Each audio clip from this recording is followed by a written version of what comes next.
Hello class, this is my video on some observations I made on the reading this week. A couple things I found really interesting. I've always found the whole unconscious level, DNA, gene, what you get from your parents and your family. Obviously stuff like diseases and some hereditary things like sleepwalking and stuff passes down.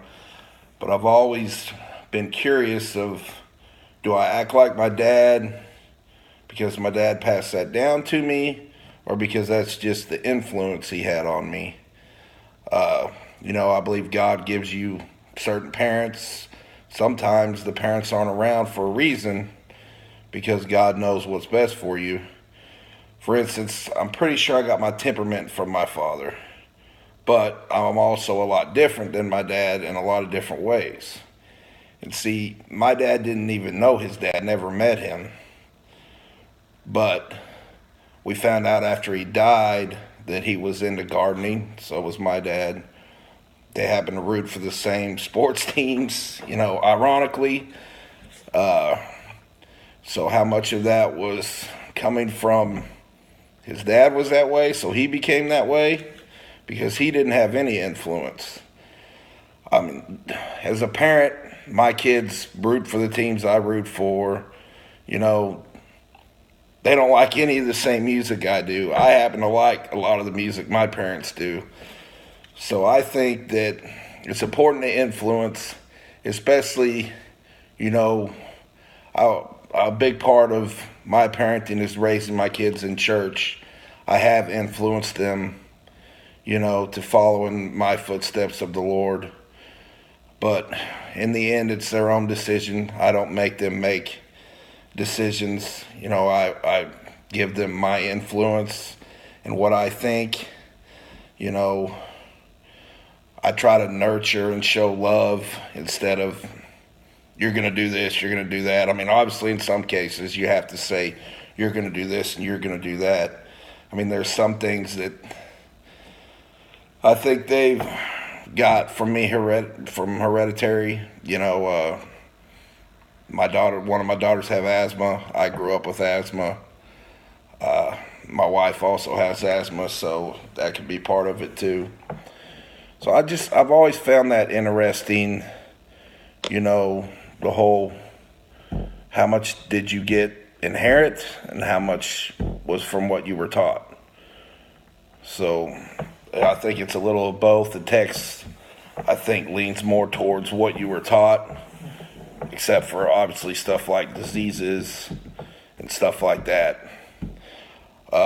Some other things I found interesting this week. My wife started watching this new show called The Passage. I don't know if anybody saw it, but it's got Zach Morris from Saved by the Bell in it. And it's basically about vampires. And I just found it interesting that the scientist in it was talking about neurons and how the vampire virus doesn't affect younger people because they have more neurons in their body. And then we read about neurons and how they're the passage, spread brain waves and spread messages through your body. And it just kind of brought that together for me, how the neurons would actually affect something like that. And reading on careers and jobs that use psychology, and I found the sports psychology, interesting. I've always felt that I had a calling to be a coach. When I was growing up, coaches had the biggest influence on me. My grandfather was a coach for many years. He was also a psychology major, ironically. But I've always felt God called me to be a coach. I love sports.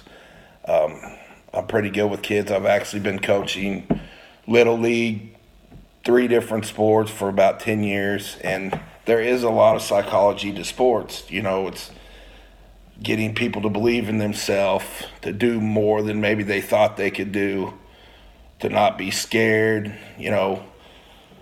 There's teams like, take the Alabama's and Crimson Tide. I know the teacher's a Clemson fan, but Alabama is good at beating a team before they even step on the field. just from their pure size and athletic ability, teams see them and are like, oh, well, that's the mighty Alabama. Obviously, it didn't work against Clemson, but I just found it interesting how it used sports as a possible career, because there is a lot of psychology in sports. Those are a few of my observations this week. Thank you. I look forward to watching everyone else's. Have a good day.